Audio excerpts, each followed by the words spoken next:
Wherever you're watching us here on Zodiak Television, my name is Kasim Aubi, and we are here in Johannesburg, South Africa, where we are here to meet Mr. Simbi Phiri. He is the chairperson of the Cattle Holdings Limited.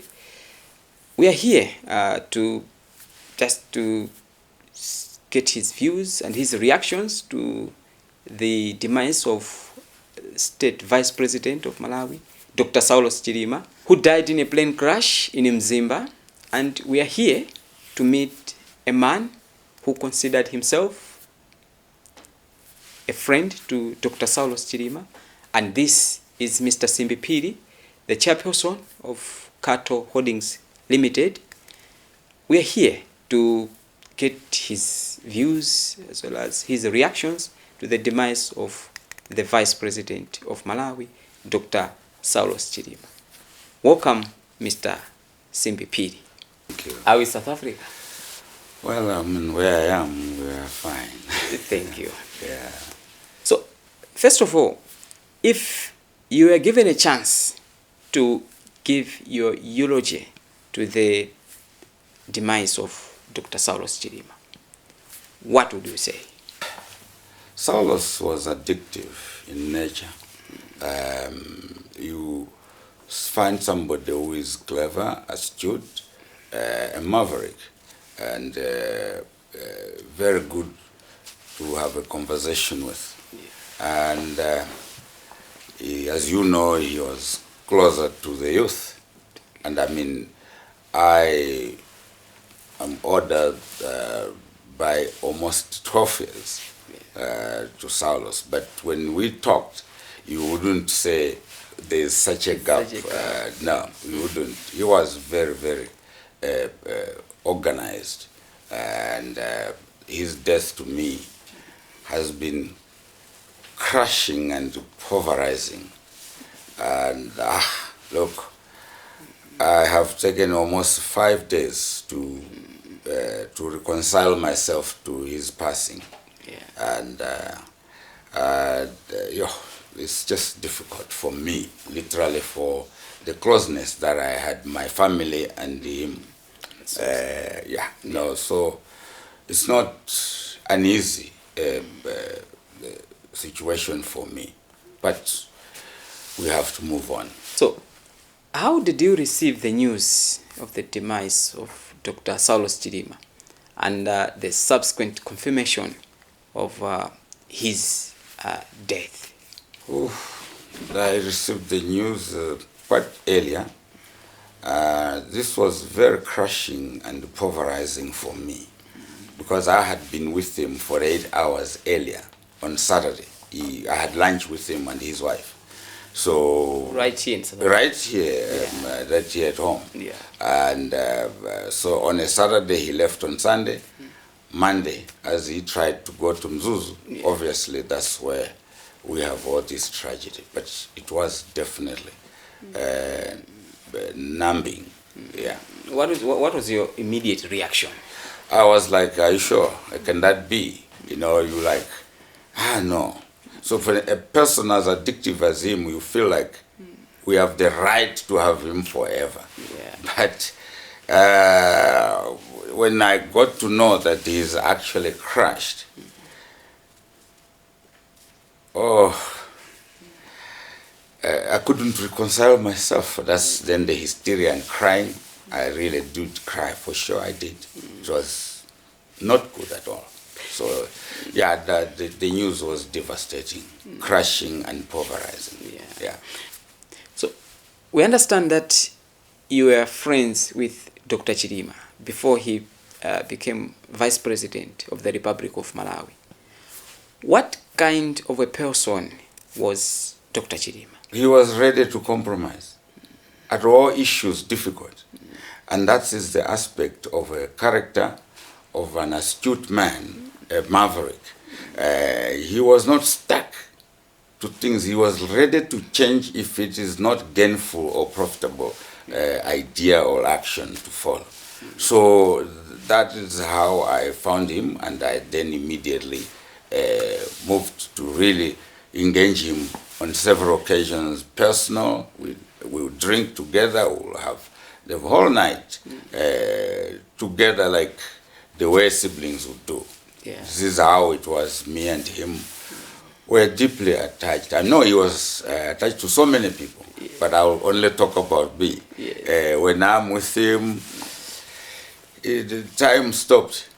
We never calculated how long it is. We simply stayed together. So, and talked quite a number of issues on different issues. On different issues, and we'll cover quite a lot. And he was very engaging a man. Yeah. So it is an open secret that Dr. Saulos Chilima had ambitions to lead Malawi as president. When you look at how he served as vice president of Malawi, what would you say? He was brilliant. He faced, like I said earlier, that he faced difficulties in many aspects, and he was able to overcome them. And as a vice president, he did give the leadership, I know, but again, it's much from compromising. I mean, when somebody has a compromising character, you are more likely to be a successful person, not to be stuck to something as if it's religion. No. So he really brought our country to a youthful look. And also, like, he's flamboyant. You know, at the same time, he had to run an organization, run the country with the president, obviously. But he was a good man, to be honest. I know he may have other issues and he would have failed here and there, but that's what we all have done in our lives. We fail quite in a number of issues. Dr. Chilima, as you've just said here, that he was a youthful leader. Anything that you think the youth can learn from the life and leadership of Dr. Chilima? Yes, not giving up. Even when you are accused of things, as long as you know that fairly this thing is something that can be overcome. And then he was extremely vibrant when it came to that. And also very quick to accept positions taken by other people in relation to his position. Okay. So the youth should really emulate him on this aspect, that you can't have the tradition forever. Sometimes the tradition needs to be interrupted. And that's how Saulos was. And he was a listener, but there was a time to listen and a time to act. So with that, that's what I remember of him, that you know what, we from a poor country, but still you can use your personal resources, I mean knowledge, and combine with the general public. So he did well. Quite honestly, he did well. In your own thinking, how best do you think Malawians can recognize the vision that Dr. Saulos Chilima had for Malawi? Non-tribalist administration. I mean, if you look at Chawera, he's not a tribalist. This is also one of the aspects that I've been attracted to Chawera and stuck to him. We do disagree, but in the main we agree on fundamentals that matter. That is to say, tribalism, moving away from poverty. The guy has been trying, and Saulos was like that too. He knew the position of our country, but at the same time, he also accepted that you can't just sit. You have to stand up and do something. And so, I think that the youth can learn from Saulos' insistence on change. Yes. Now, when we look at the African politics, even the global politics, we have seen generations, things changing as generations also are changing. Like in Senegal, we have just witnessed the election of youth for president. That's for right. 4 years. Yeah. When you compare Dr. Chilima and those other leaders and the vision he had, what would you say? Look, as I said, you have to come from a position of understanding what resources you have. Yes. When you are youth, you might sometimes think everything is possible. Yes.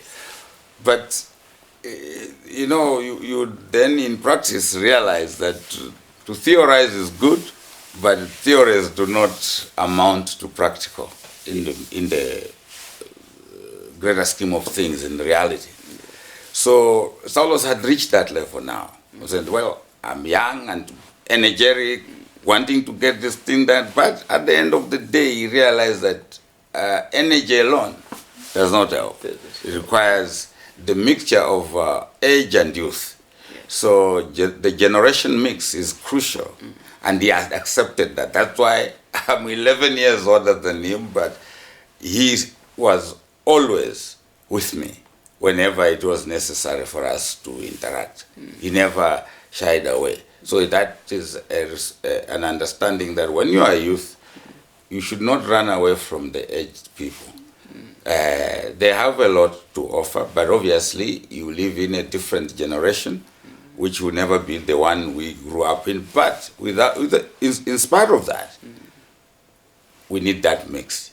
So that's what the youth should see, that he understood the value of old age or aged men or women, and in relationship to the youth. The youth. So that has to be understood by every youth. Exactly. Exactly. Yeah. After his death, a lot has been said and continues to be said. Various conspiracy theories. What do you make out of that? Look,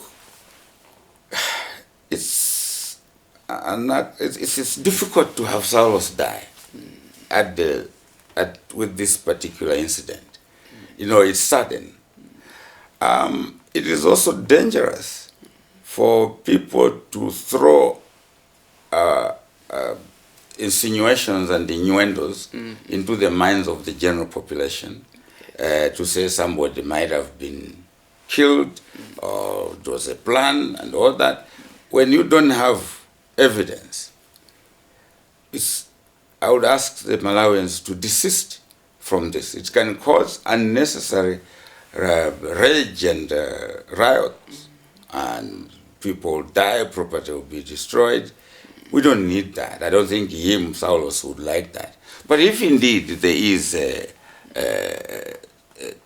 prima facie evidence that somebody intervened and made this incident to take place, well, if you have that knowledge or you have that information, the media is not the place to take it. Take it to the authorities. And one may say, no, we can't take it to the same people who did it. Well, in Malawi, we have the representatives of very powerful countries. The United States has an ambassador in Lilongwe. Yes. I mean, take that information to them and say, I think this is what happened. The British High Commissioner, you know, we can talk about this. The British High Commission is a very important office in our political space. Then we come to the South African High Commission. So South African High Commission, British High Commission, American Embassy, you can take use of those, yes, and supply them with the information if you are avoiding that the police and the military might be all engaged into this. So, but to just throw things out to the public and cause people to rage is dangerous. It's very, very dangerous. So I would ask Malawians to desist from that. But if they have anyone has evidence, take it to people that can look at it. We have the Zodiak, we have the AU, and there are other individual states, like I've said, America, Britain, they're highly established, and South Africa, they're established in Malawi. So I would say this has to stop. It's not good. Actually, the state president, Dr. Lazarus Chakwera, a few days ago, did announce that he has had meetings with the development partners. Yeah. And he said that among the issues discussed was to call for support, any kind of support that would do help Malawi really understand what really happened. That includes even investigations into this particular accident. Do you support that? Oh yeah, there has to be a closure. And when people throw insinuations, sometimes they use such good adjectives that one is prone to wanting to accept that they are telling the truth, and yet they are literally twisting the information. Yes. But if they, like I said earlier, that our country is poor. Yeah. If we can't even have a helicopter, somebody crashes, and over 36 hours pass without locating, even if they would have survived, they are likely to have died of the cold or wild animals in the forest there. So at the end of the day, any investigation that can lay all these fears and worries to rest would be good for our nation, so that we come down. Investigations, they can be done, and I hope that the president and his government are looking at doing that, and it's very important to close this issue properly. Now, how best do you think Malawi can heal from this tragedy? Look, it's firstly to accept that in philosophy they say things under your control, things outside of your control. The things under your control, do your best. Employ every knowledge and physical energy that you have in your body to solve it. But when things are outside of your capability, don't even worry about it. Simply accept. So we can't take him back. It's not possible. We can only try and emulate his ways of doing things here and there. But we need to accept that this has happened. We can't change. It's painful, definitely, crushing. But we can't do nothing. We just simply have to accept that he has gone. How do we move on? This is how I would ask the people to know that. They need to accept that he's gone. There can never be any change or reversal here. Dr. Chilima and the current president, Dr. Lazarus Chakwera, have been working together closely. In what situation do you think Dr. Chakwera, as president, is in following this tragedy? The president is devastated. He is. I know. I've talked to him. It's all in his voice on the phone. I've talked to him 3-4 times since the passing of Saulos Chilima. These guys were close. They solved quite a lot of problems together. I know that because I am sometimes privy to some of the issues that are turning up. Yes. The issue of diesel, fuel in Malawi, yes. The issues of fertilizer, the issues of international obligations by the company. Yes. They were at his fingertips. But as I said, the country is poor, very, very poor. But they were the two of them, Chilima and Chakwera. They have endeavored to really make better of the situation. So, well, there is a lot that Saulos was doing, and there's a lot that the president has been doing. And they did this in collaboration. They consulted each other all the time. So I think that the president is devastated. he will take long to recover. Who he replaces Saulos Chilima with is for him and his cabinet to decide. Yeah, but the loss of Saulos is evident on Dr. Chakwera's face and voice.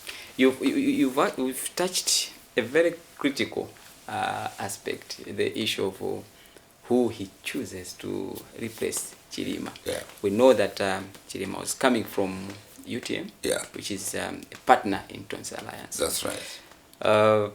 So much has also been happening and being said by various people, including some from UTM, some from MCP. How best do you think these two should work to make sure that at the end of the day, whatever the decision that the president makes is accepted by all?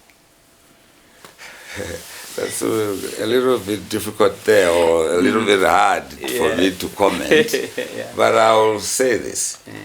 At the end of the day, anybody appointed should be a profit or gain of the Malawian people.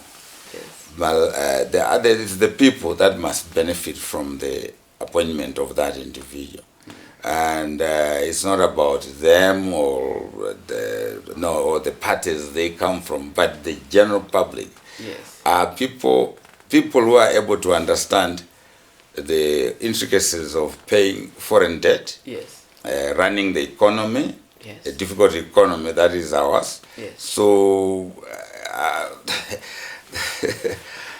he has to simply be a person who understands these things, that there is diesel to be paid for, fertilizer to be paid for, and salaries of public servants, civil servants.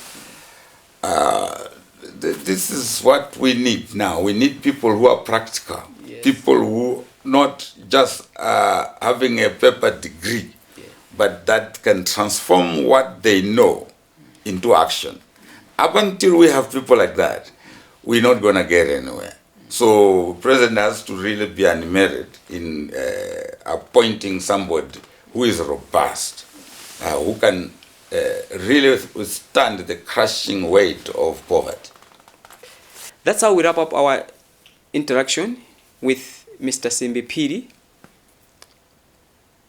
We were discussing the demise of Dr. Saulos Chilima, a man whom Mr. Phiri considered as his friend. My name is Kasim Aubi. Keep watching Zodiac.